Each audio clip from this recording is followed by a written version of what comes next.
சூர்யா வீட்டுக்கு புடவைக்கார வர வச்சுருக்காங்க. எல்லாருமே சேர்ந்து வீட்டில் சந்தோஷமாக புடவை எடுத்துகிட்ருக்காங்க.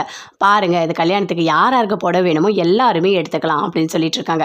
ஐஸ்வர்யா புடவையை சூப்பராக பார்த்துட்ருக்காங்க. இது நல்லாயிருக்கு, இந்த சாரி நல்லாயிருக்கு, அந்த சாரி நல்லாயிருக்கு, எல்லாமே பார்த்துட்ருக்காங்க.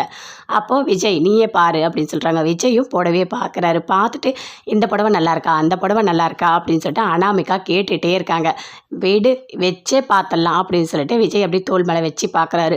இந்த புடவை சூப்பராக இருக்குது, இந்த புடவை நல்லா இருக்குது அப்படின்னு ஒன்று ஒன்றா சொல்லிகிட்டே இருக்காரு. இந்த எல்லாருமே சுற்றி பார்க்குறாங்க. பார்த்துட்டு என்னங்க எல்லாரும் பார்க்குறாங்க, எனக்கு ஒரு மாதிரி இருக்குது அப்படின்னு சொல்லிட்டு அனாமிகா சொல்கிறாங்க. ஏன் இதில் என்ன இருக்குது, உனக்கு எனக்கு கல்யாணம் ஆக போகுதுன்னு எல்லாருக்குமே தெரியும், இதில் என்ன இருக்குது, ஒன்றுமே கிடையாது அப்படின்னு சொல்லிட்டு இருக்காரு. ஆகட்டும் ஆகட்டும், சூப்பர் சூப்பர் அப்படின்னு சொல்லிட்டு கோடீஸ்வரி சொல்லிட்டு இருக்காங்க. ஐஸ்வர்யா சிரிக்கிறாங்க. தாத்தா பாட்டி எல்லாருமே ரொம்ப சந்தோஷமாக இருக்காங்க.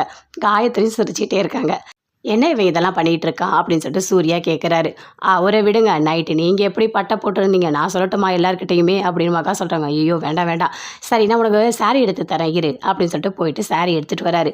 இந்த சாரீ உனக்கு அழகாக இருக்குது, அந்த சாரீ அழகாக இருக்குது அப்படின்னு சூர்யா சொல்லிகிட்டே இருக்காரு. இன்னும் கூட 2 சாரீ எடுத்துக்கோ அப்படின்னு சொல்கிறாரு. அது எல்லாருமே பார்க்குறாங்க. பார்த்துட்டு ரொம்ப சந்தோஷப்படுறாங்க.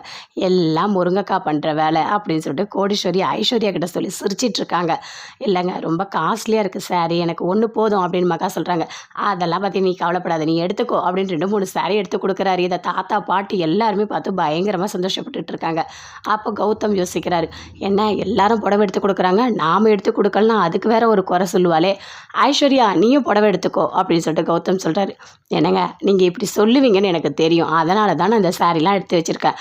ரொம்ப சாரீலாம் இல்லைங்க, ஒரு 30 சாரீ தான் எடுத்து வச்சுருக்கேன் அப்படின்னு சொல்கிறாங்க. அதை பார்த்தோடையும் அப்படியே ஷாக் ஆகுறாங்க சித்ராதேவி, கௌதம் எல்லாருமே. ஐயோ இருக்கிற காசுலாம் போயிடும் போல இருக்கே அப்படின்னு சொல்லிட்டு கௌதம் அப்படியே பார்க்குறாரு. இங்கே பாருடா எனக்கு புடவை வேணும் அப்படின்னு சித்ராதேவி கேட்குறாங்க. அவளுக்கு ஒன்றும் நான் இழைச்சவ கிடையாது சரியா, அம்மா என் உயிர் எடுக்காத, ஒரு புடவை எடுத்துக்கோ போ அப்படின்னு சொல்லிட்டு அங்கேருந்து கௌதம் அப்படியே ஓடுறாரு. எல்லாருமே பார்த்துட்ருக்காங்க. அடுத்தது ஒரே ஒரு சாரீ எடுத்துகிட்டு வராரு. சூர்யா எடுத்துகிட்டு வந்து கோடீஸ்வரி கிட்ட கொடுக்குறாரு. இந்தாங்க உங்களுக்கு இந்த சாரீ அப்படின்னு சொல்லிட்டு. இல்லை இல்லை எனக்கு வேண்டாம் இப்போது அப்படின்னு சொல்கிறாங்க. அதெல்லாம் சொல்லாதீங்க, நாங்கள் கல்யாணம் ஆனதுலேருந்து உங்களுக்கு எதுவுமே பண்ணதில்லை, நான் கொடுக்குறேன் வாங்கிக்கோங்க அப்படின்னு சொல்கிறாரு. சாரீ வாங்கிக்கிறாங்க. ரொம்ப தேங்க்ஸ் அப்படின்னு சொல்கிறாங்க கோடீஸ்வரி. அடுத்தது மகா வராங்க. மகாவும் ஒரு சாரி, அம்மா உனக்காக நான் எடுத்திருக்கேம்மா இந்தாம்மான்னு கொடுக்குறாங்க. அதையும் வாங்கிக்கிறாங்க. அடுத்தது ஐஸ்வர்யா வராங்க. அம்மா நான் உனக்காக ஒரு புடவை எடுத்திருக்கேன் வாங்கிக்கோமா அப்படின்னு சொல்கிறாங்க. எல்லாம் கௌதம் பே பண்ணுவார், நீ வச்சுக்கோமா அப்படின்னு சொல்கிறாங்க. அதே மாதிரி விஜய் ஒரு சாரீ கொண்டு வராரு. இந்தாங்க எல்லாரும் சாரீ கொடுத்தா நான் கொடுத்தா மாதிரி ஆகிடுமா, எனக்கு பிடிச்சிருக்கு இந்தாங்க அப்படின்னு ஒரு சாரீ கொடுக்குறாங்க. 4 சாரியும் வாங்கிட்டாங்க. வாங்கிட்டு சரி எல்லாருக்கும் போய் நான் ஜூஸ் போட்டு எடுத்துகிட்டு வரேன் அப்படின்னு சொல்லிட்டு சமையல் ரூம் போகிறாங்க.